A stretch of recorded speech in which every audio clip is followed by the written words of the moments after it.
युवक के संदिग्ध मौत से सनसनी।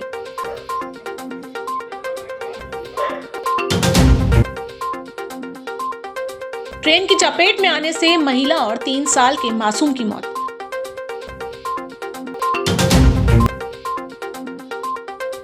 मुरारी बाबू की राम कथा का हुआ आयोजन।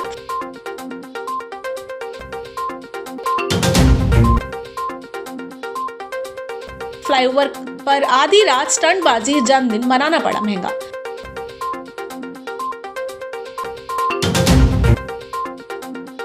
स्वास्थ्य विभाग पर लापरवाही का आरोप, सपा ने कलेक्टर को सौंपा ज्ञापन।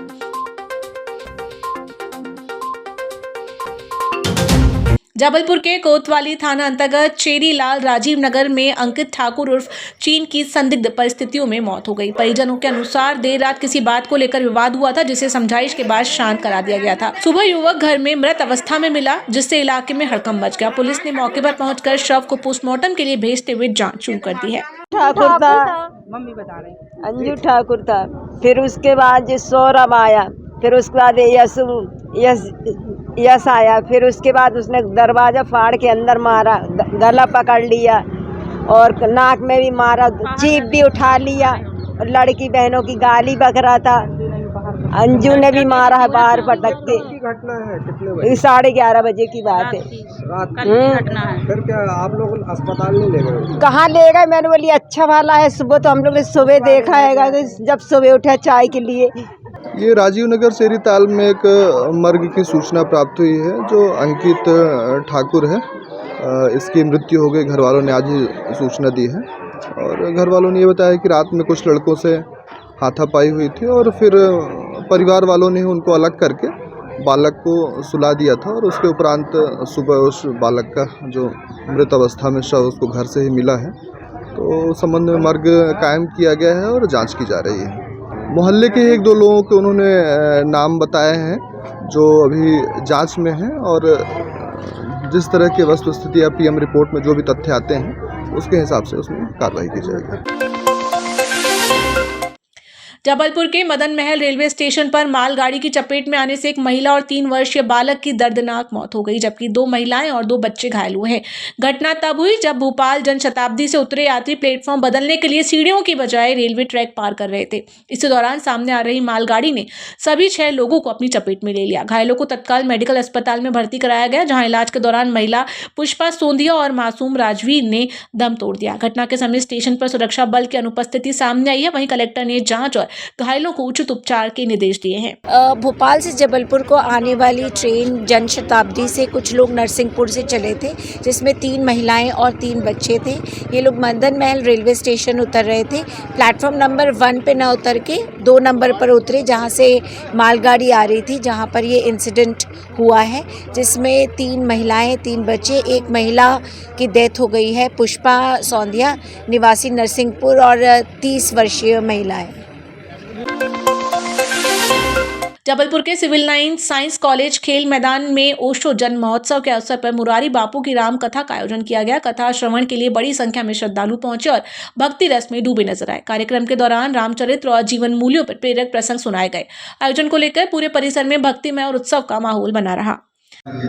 शरणागति से कथा को इस भाव में प्रवेश कर, तो कथा कहती है, आप जानते हैं, फिर भी क्रम में आपके सामने पेश करता हूं। जबलपुर के मदन महल फ्लाईओवर पर युवाओं ने आधी रात खतरनाक तरीके से जन्मदिन मनाया, जहां कोल्ड फायर और नाइट्रोजन गैस का इस्तेमाल किया गया। कार की बोनट पर बैठकर कोल्ड फायर जलाने का वीडियो सोशल मीडिया पर तेजी से वायरल हो गया। वीडियो के सामने आते ही पुलिस ने मामले का संज्ञान लेते हुए कार्रवाई शुरू कर दी है। ट्रैफिक नियमों के उल्लंघन और सार्वजनिक सुरक्षा में लापरवाही को लेकर केस दर्ज किया गया। पुलिस ने वाहन चालक सहित सभी युवकों की पहचान कर उनके खिलाफ कानूनी कार्रवाई शुरू कर दी है।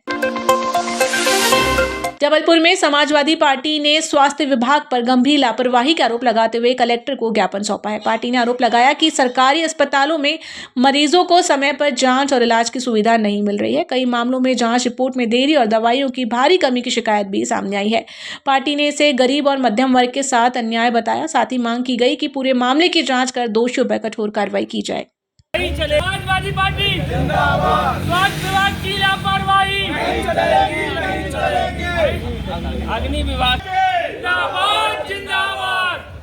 आज हम आई ड्रॉप लेके आए थे नगर निगम कार्यालय और नगर निगम आयुक्त को और पूरे विभाग को, जो भ्रष्टाचार जबलपुर में लगातार अग्निशमन को लेकर चल रहा है, कि ये आई ड्रॉप वो अपनी आंखों में डालें और अपनी आंखें की दृष्टि सही करें। क्योंकि कहीं ना कहीं देखने में आया कि ज़मीनी स्तर पर जितने भी अस्पताल हैं, जितनी भी बिल्डिंग है, चाहे वो कॉमर्शियल हो चाहे रहवासी हो, तो इन सब में जो ज़मीनी स्तर पर इनको जांच कर एनओसी जारी करनी थी, पर किसी भी प्रकार की इस तरीके की वो नहीं की गई है, जिसको लेकर आज समाजवादी पार्टी ने ज्ञापन सौंपा। ज्ञापन के माध्यम से आई ड्रॉप भी दिया अधिकारियों को और ये कहा है कि ज़मीनी स्तर पे आप अस्पतालों में जाकर मॉक ड्रिलिंग कराइए, बिल्डिंगों में कराइए, अपार्टमेंटों में कराइए, क्योंकि आने वाले समय में जिस प्रकार से दुर्घटना हो रही है हमारी आंखों के सामने देखने में मिल रही है, हमारे जिले में हो रही है, दूसरे प्रदेशों में हो रही है, तो इस तरीके की पुनरावृत्ति ना हो, जिसको लेकर समाजवादी पार्टी ने आज ज्ञापन सौंपा है। और अगर आने वाले समय में ये इस तरीके की वो नहीं करेंगे तो हम स्वयं जाकर जमीनी स्तर पर मॉक ड्रिल कराएंगे। मेरे पास तो हर चीज का समाजवादी में देखने में आया है कि अभी इतनी सर्दी पड़ रही है, आपको मालूम है, उसके बाद आगजनी हो रही है।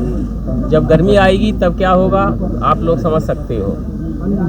ये ज्ञात हुआ है, ये पता चला है कि नगर निगम की जो फायर टीम है वो पूरी तरह से जो बड़ी बिल्डिंगें हैं, अस्पताल हैं और मॉल हैं, पब्लिक प्लेसेस हैं, वहाँ पर जहाँ एनओसीओं की ज़रूरत पड़ती है, जहाँ फायर सिस्टम लगाने की ज़रूरत पड़ती है, पूरी तरह से फायर विभाग पैसे लेके फर्जी तरीके से एनओसी जारी कर रहा है और कई जारी की हुई हैं। बिल्डरों द्वारा तमाम बिल्डिंगें बना दी गई हैं। जबलपुर के अंदर 20-20, 17-17, 18-18, 10-10 मंजिल की बिल्डिंगें हैं। 6-6, 8-8 साल से वहाँ पे लोग रह रहे हैं, हज़ारों की तादाद में लोग रह रहे हैं। लेकिन वहाँ चले जाइए, एक आपको पाइप देखने को नहीं मिलेगा, एक मशीन देखने को नहीं मिलेगी, फायर सेफ्टी के नाम पर कुछ भी नहीं मिलेगा। उसके बावजूद यहाँ के नगर निगम शाखा ने पैसे लेकर के फर्जी एनओसी जारी कर दी है। तो हम लोगों ने यही ज्ञापन सौंपा है आयुक्त महोदय को। मुख्यतः इनका ये कहना है कि शहर में अभी आगजनी की 2 घटनाएं हुई, बड़ी घटनाएं, उसके बाद नगर निगम ने भी चेक करना चालू किया। इनका विषय ये भी है कि जो फायर एनओसी अपने नगर निगम की तरफ से जारी की गई है, उनकी भी जांच कराई जाए कि वो सही मानकों को चेक करके दी गई हैं या नहीं दी गई हैं। अभी हम चेक करा रहे हैं कि आपके पास फायर एनओसी है या नहीं है।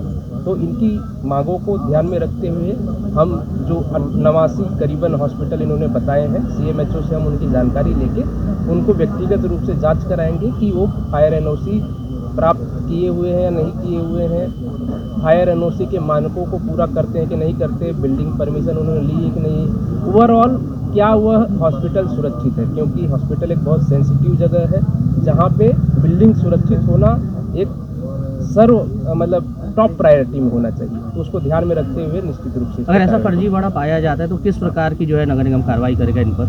देखिए, अगर बिना फायर एनओसी के हॉस्पिटल मिलते हैं तो उसमें कार्यवाही का वही है कि लगभग 1000 रुपये प्रतिदिन जो फायर एनओसी का डिले होता है उसकी पेनल्टी लगती है। इसके साथ जितना मेरा नियम की जानकारी है, लगभग 3 महीने का कारावास तुरंत हो सकता है। तो उस पर निर्णय जो है फायर की टीम लेगी। अगर फायर एनओसी मानकों के अनुसार नहीं पाई गई, मतलब वो हॉस्पिटल मानकों को पूरा नहीं करता था, उसके बाद भी फायर एनओसी दे दी गई है, तो उसमें संबंधित व्यक्ति जिसने वो एनओसी दी है उसके विरुद्ध भी कार्रवाई प्रस्तावित की जाएगी। शहर रविवार की देर रात से लेकर सोमवार की सुबह होने तक बीते 24 घंटे के भीतर 2 मर्डर शहर को दहला दिया। चेरीलाल राजीव नगर में केटरिंग कर्मी की संदिग्ध मौत और शक्ति नगर में चाइनीज फूड ठेले संचालक की सरेआम चाकू मारकर हत्या ने इलाके में सनसनी फैला दी है। दोनों मामलों में पुराना विवाद अहम माना जा रहा है। वहीं पुलिस अलग अलग टीमों के साथ आरोपियों की तलाश में जुट गई है। रात में मारपीट, सुबह मृत मिला। कोतवाली थाना क्षेत्र के चेरीलाल राजीव नगर में 30 वर्षीय अंकित ठाकुर उर्फ की संदिग्ध हालात में मौत ने वारदात को रहस्यमयी बना दिया है। परिजनों के अनुसार देर रात किसी से विवाद हुआ था, लेकिन घर वालों ने शांत कराकर उसे सुला दिया। सुबह मृत अवस्था में मिलने के बाद परिवार ने पुराने विवाद के चलते पड़ोसियों पर शक जताया। पुलिस ने शव का पोस्टमार्टम करवाकर हत्या के एंगल से भी जांच शुरू कर दी है। वहीं परिजनों ने दोपहर को रानीताल में शव रखकर प्रदर्शन किया। पुलिस ने जैसे तैसे परिवार को समझाया और तब जाकर प्रदर्शन समाप्त किया गया।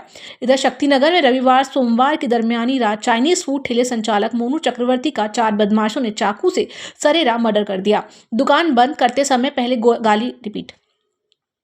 दुकान बंद करते समय पहले गाली गलौज फिर ताबड़तोड़ वार कर आरोपित बाइक से फरार हो गए। 5 दिन पहले हुए झगड़े और दुकान में तोड़फोड़ की घटना से रंजिश की पुष्टि हुई है। मुख्य आरोपी अमन चक्रवर्ती हाल ही में जेल से छूट कर आया था।